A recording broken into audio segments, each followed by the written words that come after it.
BIGHEAD presents Storyrider. The story is based on BIGHEAD's own experience.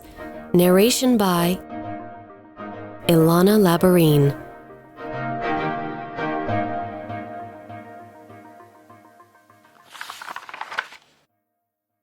Bzzz. Bzzz.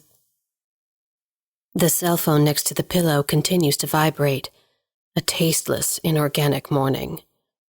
When I was a kid, I looked forward to the mornings. I was always up at 7 a.m., even if an anime was on TV, and I had no sense of fatigue or sleepiness. A refreshing start to the day. I wonder what's in store for us today, I thought from the bottom of my heart. A glittering morning. It was a morning when I could almost hear the birds chirping. When did I start hating mornings? That would probably be... It won't be any different today. Nothing's going to happen. It's going to be the same every day anyway. It was probably from the time when I understood it with my whole body. Gloomy morning. It's a morning when I can almost hear someone scolding me at work. The morning comes equally for children and adults. Which reason I go to work, that the office tells me to come, or that I just want to work there? Which reason I go to work, that the office tells me to come, or that I just want to work there? In those days, I cannot see the boundary between them for being a mess. Either I go because I'm called to work, or I go because I want to work. These days, the boundaries are so jumbled that it's hard to tell.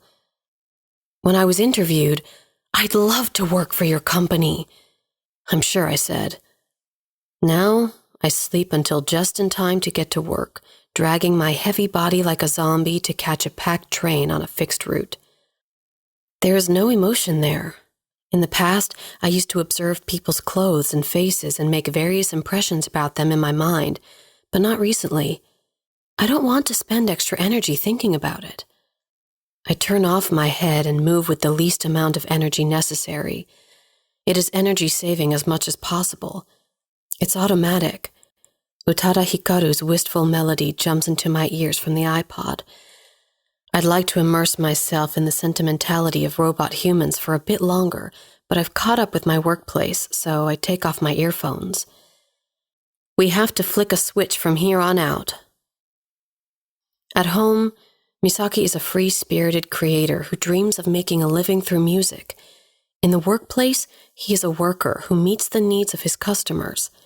At home, that's fine, but at work, he can't remain a crumbling musician. He goes about his day trying not to be offended by his boss, not to have customers complain, not to be blamed by his coworkers.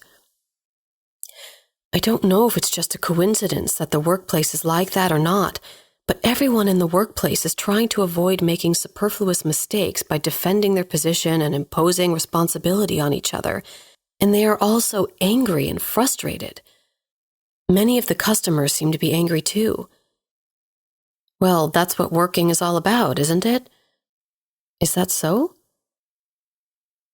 Maybe I think that no one in the office wants to work, so it makes them fill their mind with negative feelings, and non-productive topics are always talked about. Most of the conversations are grumbling about work or gossiping about other workers. What's the way to make the sales larger? Let's make it improve. I never heard such a positive topic. I don't think anyone in the workplace wants to work, so they're full of negative emotions and talk about unproductive things. Dissatisfaction with their jobs and complaining about their colleagues make up most of their conversations. What can we do to increase our sales? Let's keep improving. I've never heard of such a positive topic. Well, that's okay. Misaki is staring at the computer monitor while talking to himself in his mind. At home, he's a DTMer, desktop musician. At work, he's a DTPer, desktop publisher. Misaki was working at a DPE Photoshop using a software called Photoshop Illustrator. The software he uses is creative, but his actual work is more grounded in retouching and modifying. It doesn't require creativity or uniqueness. It's just work. Here, too, he goes through his working hours, turning off the circuits in his brain where they can be turned off. Still, He can get yelled at by the president and has to deal with customers' outrageous demands. But this isn't my place. He is able to endure the unreasonableness and demands of his guests by thinking so. He doesn't have the energy to face the unreasonableness in the first place, and he can't do it without setting up his own place elsewhere. He was working, but in the corner of his mind, he was filled with imaginations of what he would do when he got home. At that moment, "Misaki, how long have you been working overtime? Just finish your work and go home. Just go home." The president's sudden order to leave early. It's true that if I had something else on the top of my mind, I wouldn't be able to work well. It's no wonder he's so angry. Misaki felt miserable when he arrived home and went to his computer to finish his dinner quickly. The time between coming home and the next morning before work is precious to him. Time to be his true self. What's the true me? He sometimes hesitates, but he shakes off his thoughts and concentrates on making music. Misaki's time is from 9 p.m. to 5 a.m. He turned to his computer and created a song with his whole heart.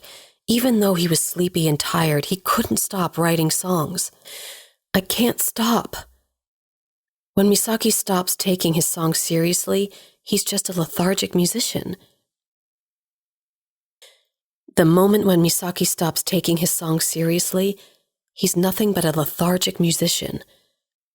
That's the one thing I absolutely have to avoid. I don't have a place in the workplace, but if I don't have a place in the music, I don't have anything.